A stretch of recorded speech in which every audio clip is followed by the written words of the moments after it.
Hello everybody, and here we come with cookie number 2. I don't know which cookie you're going to see in a video first, second, third. I don't know how it's going to be. We're not real organized at the moment, but right now we are going to make pecan snowball cookies. So what you're going to need for these cookies is you're going to need 2 cups of all-purpose flour. You're going to need 2 cups of finely chopped pecans.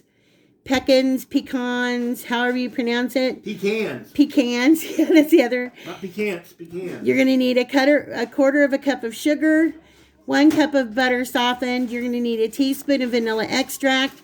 You can also use almond in this one if you want to, but I usually just keep it traditional and use the vanilla. And we're going to need some powdered sugar. We're going to have our oven on preheating at 325. And we're going to get to grinding up some of these pecans. And right now we're watching Rudolph the Red-Nosed Reindeer. Yeah, and Rudolph is on right now. I love the abominable snowman. Does anybody else feel sorry for him? I guess I can relate. He's just so cute. I should do bloopers on these videos. I just put pecans in my mixer right here, or in my chopper right here. And I forgot to put the blade in. So I had to take them back out. What a duh am I? What a duh am I? All right, I've got my mini chopper here. If you guys have one of these, it's a great tool. Even though the pecans say they're chopped, that's okay because most of the pieces in here are not. They're pretty good sized pieces, and we need them finely chopped for these cookies. So that's what I'm going to do right here. I'm going to get my little blender thing, or my little chopper thing here going, and we are going to chop us up some pecans. It helps if you turn that on. Turn what on? The camera. The camera is on. Ah, gotcha. Oh, shut up. Stop playing my head. I'm already screwed up enough today. I'm screwed up enough. Alright. We've got that in place, and to spare you guys the noise, we're going to shut it off for a minute. Alright, we've got it chopped up. We don't want to chop it up anymore. If we did, we'd end up with almond butter or pecan butter. We don't want that. So I need to get a bowl to put this in. Hang on just a minute. Okay, if you can see now, we've got them all ground up, and those are pretty fine. We want to keep our friends in mind, families in mind that don't have a lot of teeth. Sometimes it's hard for them to chew on those old pecans and walnuts and stuff, so. The only reason it took her that long to get back is because she was singing, "We are Santa's elves." I was not. Was not. He's a brat. You guys old men's brats. He's a brat. He was waking me up at 4:45 this morning. It's like the guy on the old Dunkin' Donuts, the vintage Dunkin' Donuts commercial. It's time to make the donuts. Get up, Carl. It's time to make the donuts. I said cookies. Yeah, but he was saying cookies, but in the same kind of voice. Time to make the cookies. So it's like you're half asleep and you're trying to figure out what day it is and what time it is. And get up. It's time to make the cookies. Get up, penguin. It's time to make the cookies. Cookies. I'm going to get my butter in the mixer. Okay, if you can see down in my mixer, I've got my flour, my sugar, and my butter, and my vanilla extract. And now what I'm going to do is I'm going to dump in my 2 cups of ground up pecans. And I'm going to get those all mixed in here with that. And that's pretty much it for this dough. And then we just got to form them and bake them.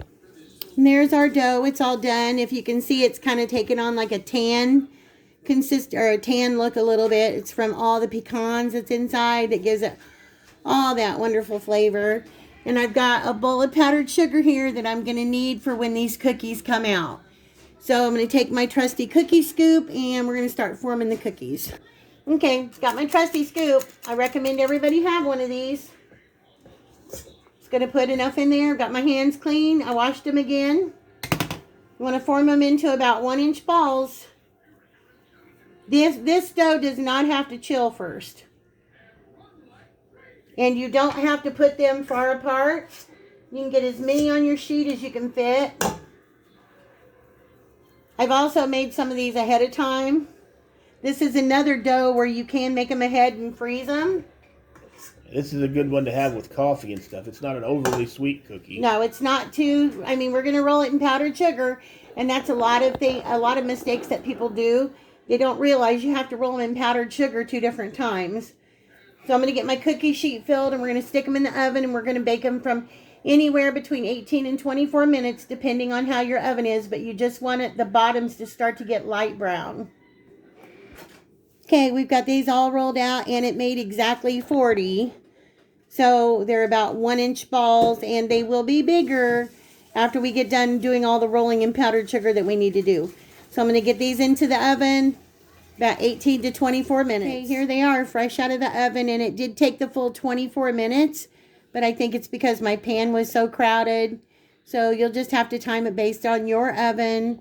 As soon as they cool down for just a second where I can handle them a little bit better, we're going to start rolling them.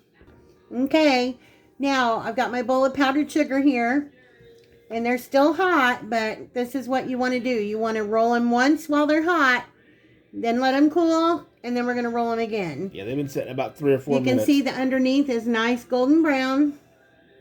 We're just going to put them in our powdered sugar, roll them around, give them a good coating. Doesn't have to be too heavy.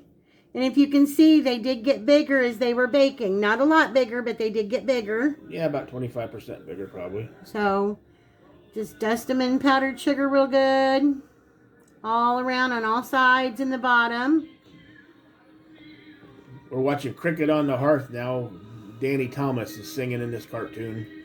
For you that never seen it before, the Cricket on the Hearth. You know, I feel sorry for all of the younger people now because they missed out on so many good actors and actresses that were alive during that time. And now, unless you own these on DVD or VHS tape or whatever, you got to pay to watch them because they said that like Charlie Brown and all that's now on like Apple or Disney or something. So if you don't have that service, you can't even watch this stuff. And like for us, since we don't have cable or satellite or anything out here where we're at, it's not because we can't get it. We can.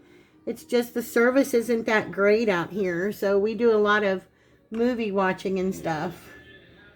But I do a lot of movie watching. Well, and TV shows. I do when I'm not sleeping. I got all kinds of different series I've picked up new and used. So yeah. Chips and Daniel Boone and part of the Incredible Hulk and oh God, I don't know what else I got in there. Stargate. If any of you want to know anything about any movies, especially older movies, just ask the chef because he could definitely tell you whether it's a good movie or not in his opinion. A lot of them.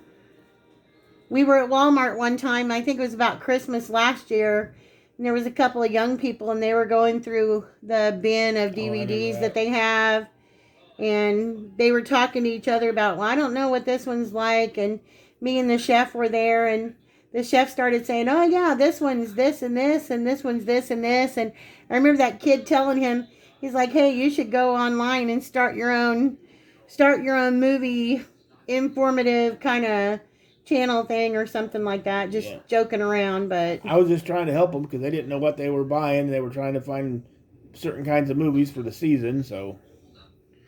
All right, but you can see what I'm doing. I'm just going through and rolling these and getting them all covered. Putting them back on my cookie sheet. I'm going to go through and do all of these. And then after they cool, we're going to go through and we're going to roll them all again. And then we'll be done with this one. Okay, this is what they look like after their first roll in the powdered sugar. Now we're going to let them cool absolutely completely. And then we're going to roll them again. And then we'll be done. And there they are after our second rolling in powdered sugar. If you could tell, they're a lot whiter now. So we're going to end this video with this cookie and move on to the next one. So we'll see you again shortly.